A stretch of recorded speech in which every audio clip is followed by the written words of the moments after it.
Bonjour.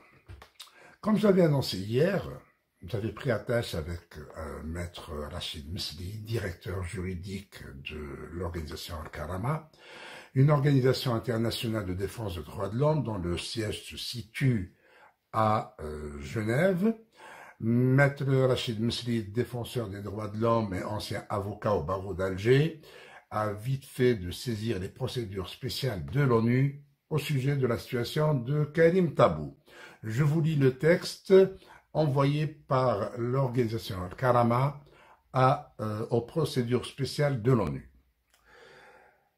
La chambre correctionnelle de la Cour d'Alger a condamné aujourd'hui à une peine d'1 année d'emprisonnement ferme M. Karim Tabou, figure du mouvement de contestation pacifique né dans le pays né le 22 février 2019. M. Karim Tabou, 42 ans, est le porte-parole de l'Union démocratique et sociale, UDS, un parti qu'il a créé en novembre 2012.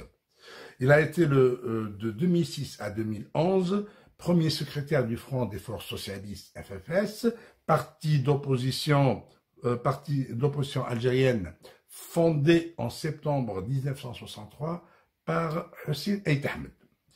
À l'ouverture de son procès à huis clos, ce matin, et en l'absence de ses avocats, M. Karim Tabou a été victime d'un grave malaise, probablement cardiaque, selon sa famille, et a été évacué en urgence de la salle d'audience. Contre toute attente, ce procès a néanmoins continué en son absence et en l'absence de sa défense, en violation de toutes les règles de procédure pénale et à l'issue duquel il a été condamné à 1 année d'emprisonnement ferme. M. Karim Tabou avait été condamné en première instance le 18 mars 2020, 4 jours auparavant, à une peine d'1 année d'emprisonnement dans 6 mois fermes, et devait donc être libéré jeudi 26 mars. Le parquet général a cependant fixé la date du procès en appel pour aujourd'hui, 24 mars, sans même en informer les avocats. Il faut relever que dans la pratique judiciaire algérienne, c'est la première fois dans l'histoire du pays qu'un procès en appel devant la chambre correctionnelle est fixé seulement 4 jours après le prononcé du jugement en première instance. Cette précipitation du parquet général dirigé par Sid Ahmed Mourad, récemment nommé à ce poste et ancien directeur des affaires pénales du ministère de la Justice, traduit selon les avocats de la défense, Maître Badi Abdrani, Zoubida Assoud et Bouchechi Mustafa, la volonté des autorités de le maintenir en prison et d'éviter ainsi qu'il ne puisse comparaître libre devant la cour.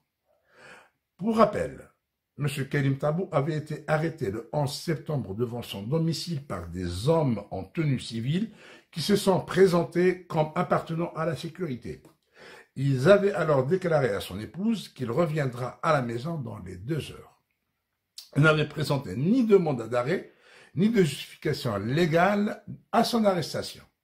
M. Karim Tabou a été inculpé d'atteinte au moral de l'armée et placé en détention préventive, et ce pour avoir affirmé la nécessité d'établir un état de droit dans lequel l'armée devait se tenir à son rôle constitutionnel, revendication première des manifestants pacifiques dans tout le pays, qui appellent à l'instauration d'un pouvoir civil en Algérie.